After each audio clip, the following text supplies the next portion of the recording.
bersama sejuknya udara di ujung pagi, dan bersama angin yang berhembus pelan di kala sunyi.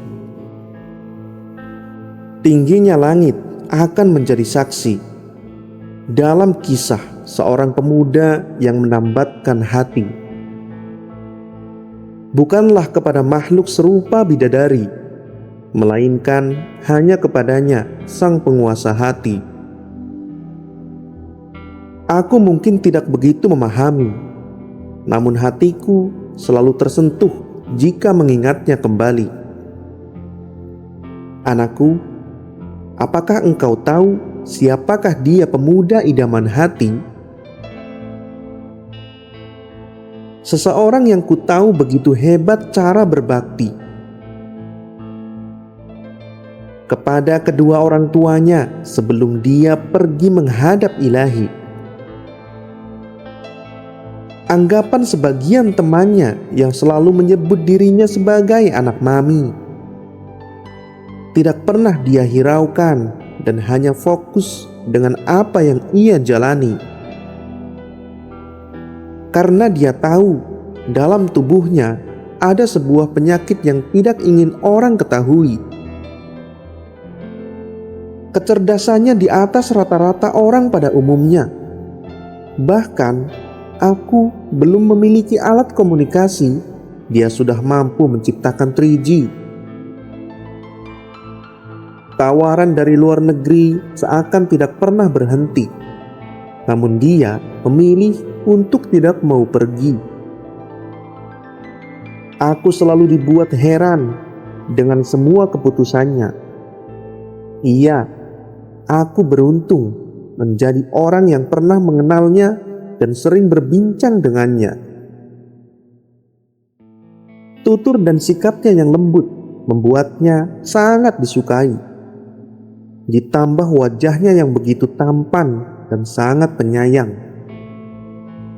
Untungnya, usiaku terpaut 10 tahun kala itu dengannya, dan dia selalu menganggapku sebagai adiknya. Namun siapa yang menyangka, liburan semester dia pulang untuk terakhir kalinya. Benar-benar untuk terakhir kalinya. Dia meminta izin kepada ibunya untuk menyelesaikan 30 juz hafalannya sebelum makan malam tiba. Dan dia memintaku secara khusus untuk menemaninya di masjid yang menempel pada dinding rumahnya. Aku mendengarkannya melafazkan ayat-ayatnya, dan dia sujud syukur karena telah mampu menghafal untuk keseluruhannya. Dia pun begitu gembira. Aku sudah pasti sangat gembira dan takjub dengan semangatnya. Kata yang terakhir dia ucapkan kepadaku, "Adikku, setelah ini aku akan menunggu ibuku di surga." Dan entah mengapa, air mataku seolah tidak berhenti mendengar kalimatnya. Setelah Isya, dia meminta sedikit waktu untuk istirahat kepada ibunya dan dipersilahkan olehnya. Dia mengalami sedikit sakit perut tanpa ada yang curiga.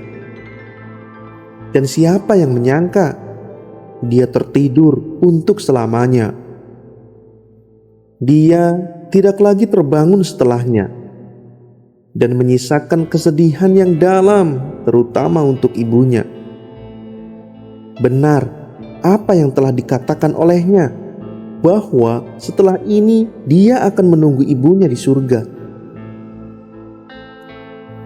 Aku ceritakan kalimat terakhir yang dia ucapkan kepadaku untuk menenangkan hati ibunya. Ibu yang hebat. Entah mengapa, dia langsung berhenti begitu saja dari tangisnya.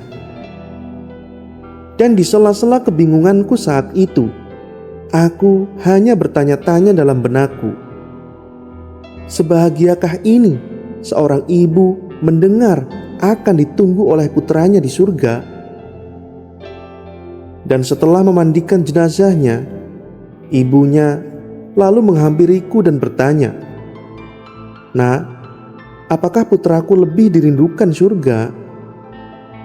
Tanpa ragu, aku pun menjawab, "Benar, putramu adalah pemuda dambaan surga."